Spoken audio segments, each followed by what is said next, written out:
Okay, we are going to be on 1.8, the distributive property. This starts on page 48, and this is a new property. On Friday, we talked about the commutative and the associative, which both had to do with addition and multiplication. Distributive property is a different way of using multiplication through either an addition or a subtraction problem. Let me show you how we might use it in real life just with numbers. If I said 3 times 51, this is the same thing as saying 3 times 50 plus 3 times 1. So I multiply times this first spot, the 10 spot, and then I multiply by the 1 spot. So 3 times 50 is going to be 150. 3 times 1 is 3. And then I would add those together to get 153. Okay, so that's how I can use it in my head to be able to work my way out. We also have some problems here if we wanted to look at some examples on page 49. Let's work through some of these under guided practice. For number 3, if I have a -2 times 5 plus 12, I'm saying -2 times 5 plus a -2 times 12. -2 times 5 gives me a -10. -2 times 12 gives me a -24. And then I'm adding those two together. I'm bringing that plus sign down. Or I can say -10 minus 24 because I don't need two symbols right next to each other. So -2 minus 24, that means that I am adding two negatives. So I'm going to get a bigger negative of -34.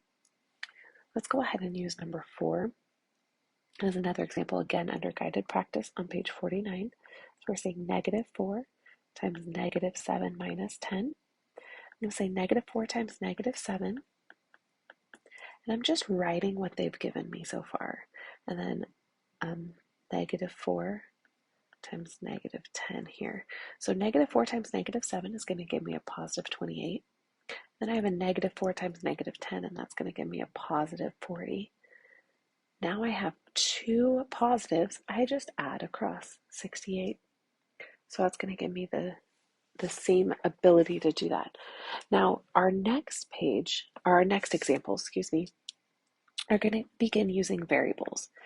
Now, if I have something like this, my W is called a variable. That variable represents a number, but we don't know what it represents, and we don't have a value for it. No one gives us what W equals. So what we're doing is we're just, according to the directions, simplifying the expression.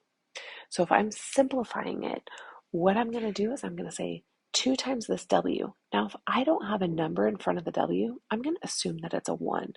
So I'm saying 2 times 1W.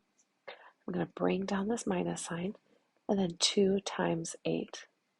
2 times 1. So I just multiply the 2 and the 1. The 1 is called a coefficient in front of that variable.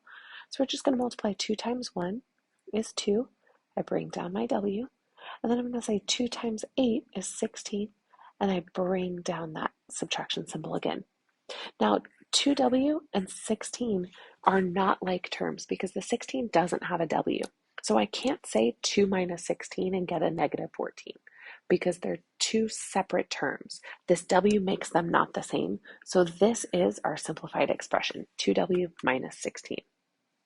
If we do number 6 together, this was number 5 under guided practice. Number 6, I have a -8 times Z plus 25. So again, I'm going to pretend like there is a 1 in front of the Z. So when I multiply that, I'm saying -8 times 1Z. And I'm going to bring down the plus sign, and I have a -8 times 25. -8 times 1Z. So I'm -8 times 1 is what I'm doing first. -8 times 1 is -8. And then I just bring that Z down. That Z does not change. Bring down the plus sign, and I'm going to have a -8 times 25. That's going to give me a -200. Now again, I don't want two symbols next to each other, so we're going to eliminate this plus sign. The negative sign takes over, and it's going to be a -8Z minus 200. And we're just going to get in the habit of doing that. I don't want two symbols next to each other. So we'll keep the negative with the 200, and that's it. Now because this 200 doesn't have a Z, I cannot combine them, so this is my simplified expression. I'm going to go ahead and do one example from your homework. So let's go ahead and we'll look at Okay, let's go ahead and we'll look at number 20 on your homework. If we have number 20, it says negative 8 times 5 minus x. Now this is on page 50 because it's from your actual homework. So we're going to go ahead and again assume that there is a 1 in front of this x. So I'm going to work with the first one, negative 8 times 5. And this time around, I'm not going to show this step. I'm just going to go ahead and multiply it out and see if you can follow me. So I'm going to say, oops, I did not mean to erase. I'm going to say 8 times 5, negative 8 times 5 is going to give me a negative 40. And then negative 8 times negative 1 is a positive 8. And I bring down that x. And again, because the 40 doesn't have an x, I can't combine them. That is my simplest form. So your homework tonight is going to be on page 50 only. This is 1.8. And I'm going to have you do number 1 through 7 all. That's just matching up your different types of properties. So you have examples on page 49 of every single one of those properties. And all you'll need to do is match those up. If you want to flip back and forth to page 49, you're more than welcome to. And then in addition to that 1 through 7, I'm going to have you do 10 through 34 even. And we did just do number 20 together. So I think you guys can handle this. I will see you later.